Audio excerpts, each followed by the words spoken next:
आंबेगाव तालुक्यात विशेषतः आदिवासी डोंगरी भागात 2020 रोजी निसर्ग चक्रीवादळामुळे 3035 शेतकऱ्यांचं हिरडा शेतमालाचं नुकसान झालं होतं।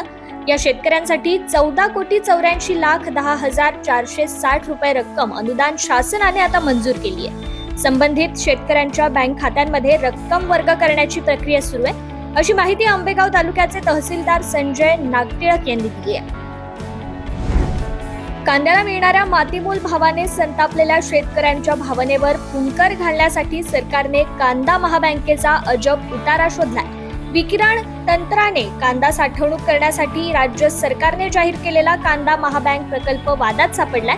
कांदा महाबँक प्रकल्पापेक्षा रोजगार हमी योजनेतून वैयक्तिक शेतकऱ्यांना कांदा चाळ अनुदान सुरू करण्याची गरज आहे। त्यातून शेतकऱ्यांची कांदा साठवणूक क्षमता वाढेल आणि योग्य वेळी ती कांद्याची विक्री करून 4 चांगले पैसे मिळवतील, अशा भावना शेतकऱ्यांकडून व्यक्त केल्या जात आहेत। रायगड जिल्ह्यातील शेतकऱ्यांना आधुनिक कृषी तंत्रज्ञानाची माहिती व्हावी यासाठी डॉक्टर बाळासाहेब सावंत कोकण कृषी विद्यापीठ दापोली संलग्न महाडच्या श्री भैरवनाथ निसर्ग मंडळ संचलित कृषी महाविद्यालयातील 4th वर्षात शिक्षण घेत असलेल्या कृषीदूतांकडून शिरवली गावात ग्रामीण जागरूकता कार्यानुभव कार्यक्रम 2024-25 अंतर्गत कृषी माहिती केंद्र आणि रानभाज्या प्रदर्शन भरवण्यात आलं होतं। कृषी महाविद्यालयाचे कृषीदूत सुयश भोसले, ऋषिकेश पवार, रणजित जगताप, प्रतीक जगताप, निखिल शेंडे, मंगेश गलांडे, प्रसन्नजित होमणे, प्रमोद शितोळे यांनी कार्यक्रम यशस्वीरित्या पार पाडण्यास परिश्रम घेतले। या प्रदर्शनास गावातील बहुसंख्य शेतकऱ्यांनी उत्स्फूर्त प्रतिसाद देऊन कृषीदूतांचे आभार मानले। आधुनिक शेतीची कास धरत आजकाल अनेक शेतकरी लाखोंची उलाढाल करताना दिसतात। शिक्षण झालं की नोकरीच्या मागे न लागता महाराष्ट्रात अनेकांनी शेती करणं पसंत केल्याची आता अनेक उदाहरणं आहेत। साताऱ्यात नोकरी सोडून ऋषिकेश ढाणे या युवा शेतकऱ्याने त्याच्या शेतात कोरफड लावली आहे। आता आंतरराष्ट्रीय मागणीमुळे तसेच देशांतर्गत कोरफडीच्या अनेक पदार्थांची मागणी होत असताना त्याला मोठा फायदा झालाय। केवळ कोरफडीतून त्याने वर्षाला 3.5 कोटींची उलाढाल केली आहे। लागवडीपेक्षा पेरणीला प्राधान्य दिल्याने यंदा खरीप हंगामात सोलापूर जिल्ह्याने कांदा लागवडीत आघाडी घेतली आहे। राज्यात आतापर्यंत 70,000 हेक्टर कांदा लागवडीची नोंद झाली असून त्यामध्ये सोलापूर जिल्ह्यातील 29,000 हेक्टरचा समावेश आहे।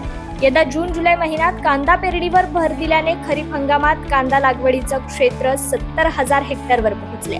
त्यामध्ये सोलापूर 29,000 हेक्टर तर अहमदनगर जिल्ह्यात 23,500 हेक्टर क्षेत्रावर कांदा लागवड झाली आहे।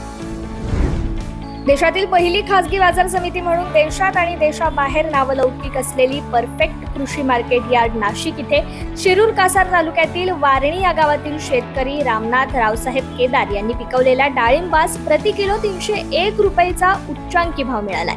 मागील 10 वर्षातला हा सर्वाधिक भाव असल्याचं या खासगी बाजार समितीचे अध्यक्ष बापूराव पिंगळे यांनी सांगितलंय। नाशिकसह भंडारा, गोंदिया, गडचिरोली, चंद्रपूर आदी जिल्ह्यात भात लागवड अंतिम टप्प्यात आली आहे। आता शेतकरी भात पिकाला खत देण्यात व्यस्त असल्याचं चित्र आहे। तसेच महिला वर्गाकडून शेतात निंदणीचं काम केलं जात आहे। जवळपास महिनाभर भात लागवड सुरू असते। पावसावरच ही शेती अवलंबून असल्याने काही भागात उशीर पाऊस झाल्याने भात लागवड लाभल्याचं दिसून येत आहे। महाराष्ट्रात खरीपात मराठवाड्यात सर्वाधिक पेरल्या जाणाऱ्या सोयाबीनवर आता पुन्हा एकदा पिवळ्या मोझॅकचा विषाणूजन्य हिरवा मोझॅकचा प्रादुर्भाव दिसून आलाय। मराठवाड्यातील 8ही जिल्ह्यात या रोगाचा प्रादुर्भाव दिसून आल्याने सोयाबीन उत्पादनात जवळपास 75% घट होण्याची शक्यता आहे। त्यामुळे शेतकऱ्यांवर मोठं संकट उभं राहिलंय। मागील वर्षी सोयाबीन शेतकऱ्यांना पावसाच्या तऱ्हेमुळे मोठं नुकसान झालं होतं।